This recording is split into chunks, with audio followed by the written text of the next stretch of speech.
Welcome back to Meet Me at the Grizz. I'm Ken Clough. This is a podcast about camp, community, leadership, and the moments that quietly shape us, sometimes before we even realize what they're doing. This episode brings us somewhere simpler, not with instructions or outcomes, but with a memory, and the way that time feels when you choose to spend it differently, and what happens when we choose, deliberately, to spend it differently. When my sons were in Cub Scouts, there was one thing I did every year without fail. I took a full week off from work to serve as a Cub Scout Day Camp den leader. No checking in, no half days, no squeezing it in between meetings, just camp. Later, when my sons became scouts and were ready for resident camp, I did the same thing. A full week off, to be there with them, walking the same paths, eating in the same dining hall, sitting on the same benches, and watching them grow into themselves in ways that don't happen anywhere else. Much later, I would reflect on that pattern in an episode I called 12 Summers at Rotary, what I learned as an adult leader. But those lessons didn't arrive all at once. They accumulated slowly, step by step, trail by trail, and it all started with Cub Scout camp.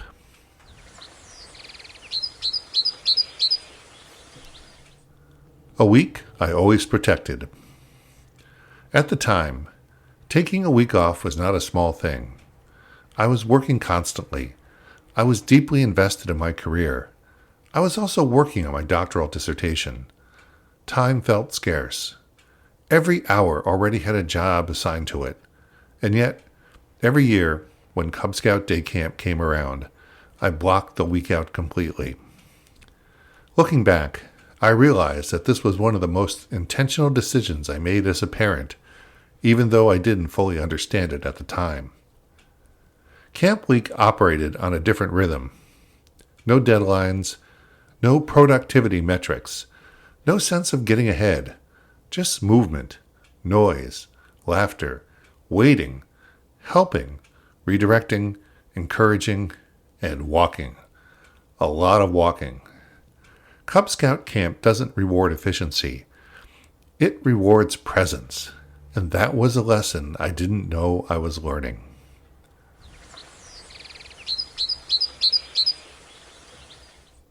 Cub Scout Day Camp at Rotary Scout Reservation. When I served as a Cub Scout Day Camp den leader, camp was held at Rotary Scout Reservation, the same camp where older scouts spent their summers. That mattered more than I realized at the time.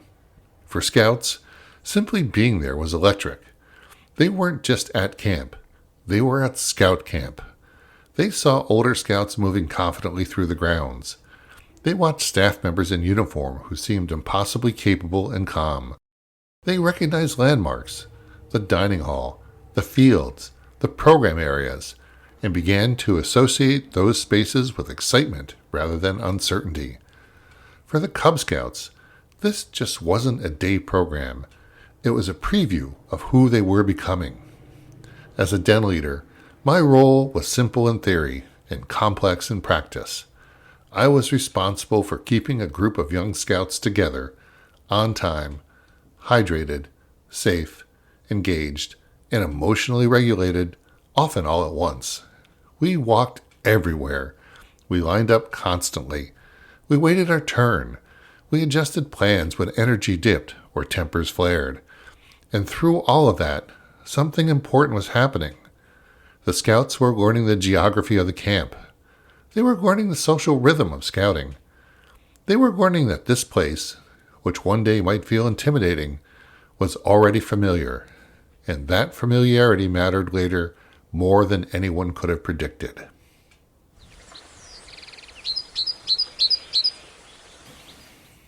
Familiarity as a gift. One of the quiet gifts of Cub Scout Day Camp at Rotary was that it removed fear before fear even had a chance to take hold.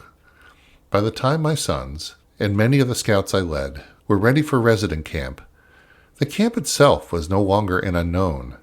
They knew the trails. They knew where the bathrooms were. They knew the way the camp felt in the morning and in the late afternoon. They weren't arriving as strangers.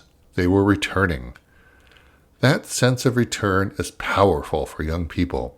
So much of growing up is about being dropped into unfamiliar situations and being told, you'll figure it out. Camp worked differently. Camp said, you already belong here. And as a parent and leader, watching that transition from curiosity to confidence was one of the most rewarding things I've experienced.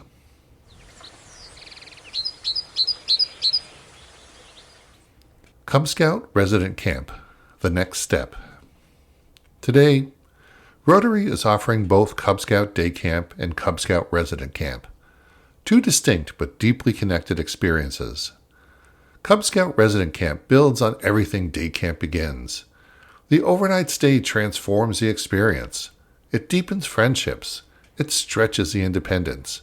It gives scouts the chance to test themselves in a safe, structured environment that still feels adventurous. And because so many scouts have already walked the grounds during day camp, resident camp feels less like a leap and more like a natural next step. They know where they are. They know what camp smells like after the rain. They know how mornings start and how evenings settle. That familiarity changes everything. In future episodes, I'll be inviting guests to talk specifically about Cub Scout camp, parents, leaders, and staff, because these experiences deserve to be told through multiple voices. Camp is never just one story. It's 1,000 overlapping ones.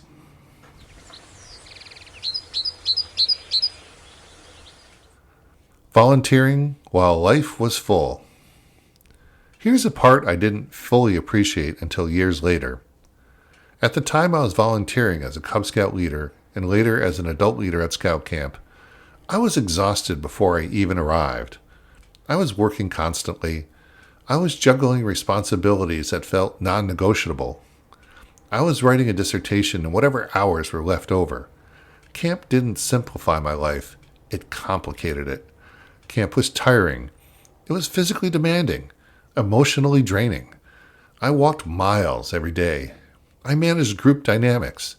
I handled homesickness, frustration, excitement, and boredom, sometimes all in the same hour. And yet, year after year, I chose to do it again. Why? Because camp forced me to be present in a way nothing else did. You can't half volunteer for camp. You can't multitask your way through it. You can't rush it. Camp insists on your full attention. And in return, it gives you moments you can't recreate later.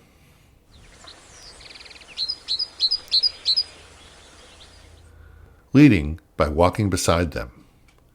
Leadership at Cub Scout Camp doesn't look like leadership in an office. There are no titles that matter, no authority that works without trust, no shortcuts. Leadership at camp is proximity. It's walking beside a scout who's struggling. It's kneeling down to tie a shoe again and again and again. It's staying calm when a schedule changes or a plan falls apart. It's modeling patience when you're tired. It's choosing kindness when correction would be easier. Managing a group of Cub Scouts is challenging at any age. They are still learning how to regulate themselves, how to listen, and how to cooperate. Camp puts all that learning into motion at once. For adult leaders, it becomes a mirror. Camp shows you how to respond when things are inconvenient. It shows you how to handle frustration. It shows you whether you lead from control or from care. Those lessons followed me long after camp ended, into my work, my leadership roles, and my understanding of what it actually means to show up for others.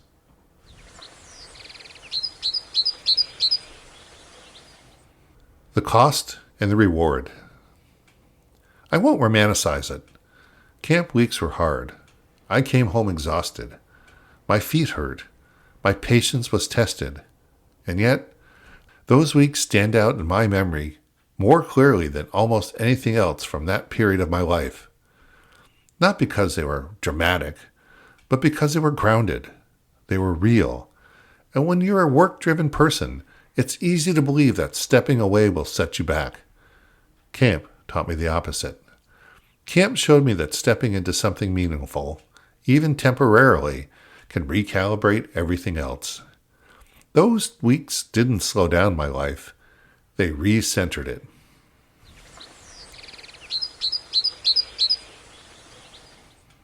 A recommendation to parents.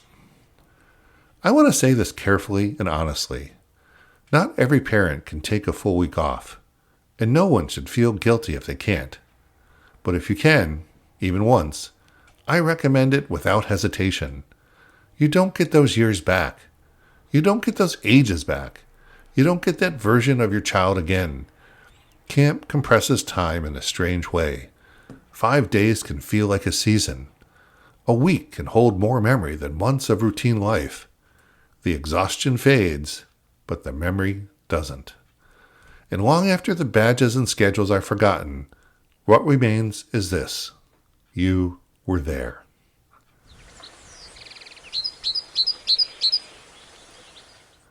Looking ahead, more stories from Cub Scout Camp. In upcoming episodes, we'll hear from others who have lived these experiences, leaders, parents, and staff who understand Cub Scout Camp from different angles.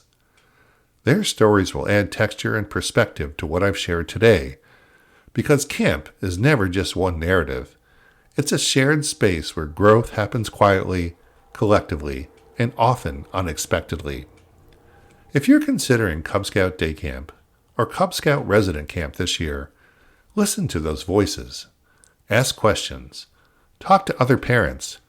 Pay attention to what excites your scout and what calms them just enough to mean something.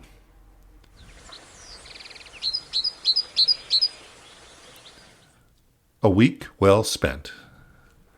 When I look back now, those weeks at camp stand out not because they were easy, but because they were intentional.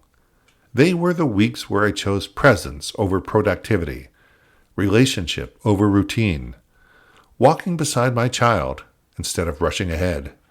I didn't know at the time what those weeks were giving me. I only knew it mattered, and sometimes that's enough. Thank you for spending this time with me today. This has been Meet Me at the Grizz. I'm Ken Clough. Until next time, take care of each other. Take care of the places that shape us. And if you can, take a week that matters.